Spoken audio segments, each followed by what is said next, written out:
बिस्मिल्लाहिर्रहमानिर्रहीम अस्सलामु अलैकुम। नन तासु सरा द मला द दर्द په باره کې لږ یو څو خبرې کوو. د ملا درد چې دی نو دا په دې باندې که خبره مونږ کوو نو دا لکه ډاکټرانو سره که کوو نو د هغې لپاره لکه بیل طریقه باندې خبره کولی او کوم چې لکه یو عام کس سره کوو نو هغې طریقه بیا لږه بدلی. نو زه لږ کوشش کوم چې څنګه عام کس سره خبره کوم نو چې په هغه طریقه کې خبرې وکړو. لومبې به زه تاسو ته دا ووایم یو عام چې کوم د ملا درد کې مسله راځي کم ته چې مونږ د ملا سک وایو نو دا یو ډېر زیات کامن سیز دی، هر چاته څه نه څه ټایم کې دا کیږي او دې کې زیات مریض ته دا دغه چې دا ناڅاپي وشي او ویل زه یو ګملې ته ور ټیټ شوم نو هغې سره راوچتوله مې او بس एकदम په ملا کې مې په دې فلاني ځای کې درد شو او एकदम درد و بیا نه نیغېدی شوم نه ټیټېدی شوم. کله داسې څه سیس پسې معمولي څه لاندې په ځمکه څه پراتي هغه رالي او هغې ته ټیټ شي او هغې سره دا سک پکې راشي. دې ته مونږ زیات خپل دغه کې سپرین وایو میډیکل ټرمینالوجي کې. نو دا سپرین چې دی نو دا مختلف دغه کې کیږي، هر چاته داسې ټایم په ټایم کیدی شي او هر عمر کې تقریبا خلکو ته کیدی شي، خو زیات تر دا په ینګ ایج کې او لږ داسې میډل ایج کې چې دی نو دا زیات عام دی. خو په دې کې د ټولو نه ټریټمنټ ته به زه ډایرکټ راشم ځکه چې چونکې دې کې نور څه داسې د خطرې خبره نه خو لږ مریض ته تکلیف ډېر زیات وي، کېناستل پاسېدل ورته ټیټېدل ورته ګراني. په دغه ټایم کې ضروري خبره دا ده چې د بیمار له پکار دي چې دا په یو ځای باندې دی په ارام سملي،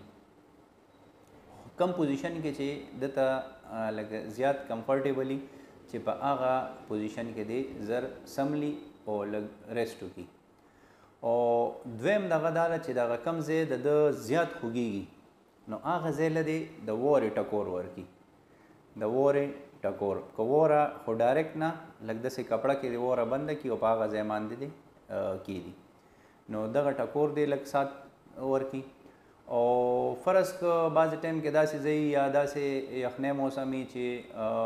ووره اویلیبل نه نو بیا دا هم کولی شي چې عام چې لکه کم کورونو کې دا ایر فریشنري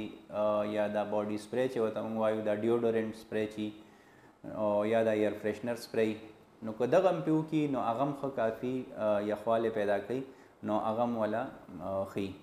خو لکه زیاته ضروري خبره دا ده چې دی که فرض که په یو ریسټ پوزیشن کې هم لاست دی نو چې دی کافي ټایمه پورې دی پوزیشن نه بدلی، ځکه که دی د ده چې کم دغه پټه کې یا دغه مسل کې چې دا سپرین راغلی دی نو که هغې باندې بیا هغه پوزیشن ته دی ځي او په هغې هغه لږ سټریچ کېږي نو دته به بیا درد کېږي. او بل د وورې دا ټکور چې دی نو دا هم لږ لږ زر زر بیا بیا پکار دی چې داسې 2 غنټې پس 3 غنټې چې بیا بیا ورته زر زر وکړي نو امید دی زیات تر داسې چې هم په یو ورځ کې ټیک شي. دویم مسله دی دا کولی شي چې عام چې کوم بروفین ګولۍ یا هر د دردونو دا ډیکلوفینک ګولۍ چې هغه یو ګولۍ ورسره واچوي. خو دا دوه خبرې په دې کې دا ډېرې ضروري دي، یو دا ریسټ چې بس خوځي نه چې پوزیشن ډېر نه بدلی او دویم چې دی نو هغه د وورې دا ټکور. او دې سره سره دا هم کولی شي دی که فرض که ډېر زیات تکلیف وي نو خیر دی یو ډیکلوفینک انجکشن دی ولګوي. خو زیات ضروري خبره دی که دا ده چې لکه دی د ده مسل باندې سټرین راشي، اکثر په دویمه ورځ هم لږ لګي نو دویمه ورځ باندې هم چې دی لږ ریسټ وکړي بس 2 ورځې کې اکثر دا مسله ټیک شي. نو امید دی تاسو ته به د ملا د سک باره کې چې ما کمې خبرې وکړې نو په دې به پوه شوي یې. اوس نیکسټ دغه کې به انشاءالله